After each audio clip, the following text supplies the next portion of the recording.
Starter লাগানো শেষ, উপরের সকেট করাও শেষ, লাক্স করা, নিচে গুলো করা হয়েছে। এখন ট্যাপিং চলতেছে আর উপর দিয়ে কানেকশন চলতেছে পাওয়ারগুলা।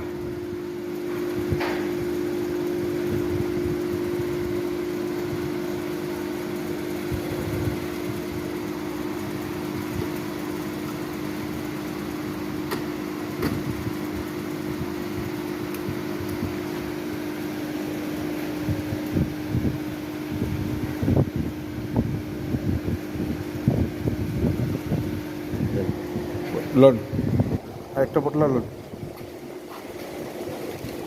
স্কুল আর কু আচ্ছা আচ্ছা আচ্ছা আছে তো বাড়ি আছে। আচ্ছা আচ্ছা ঠিক আছে।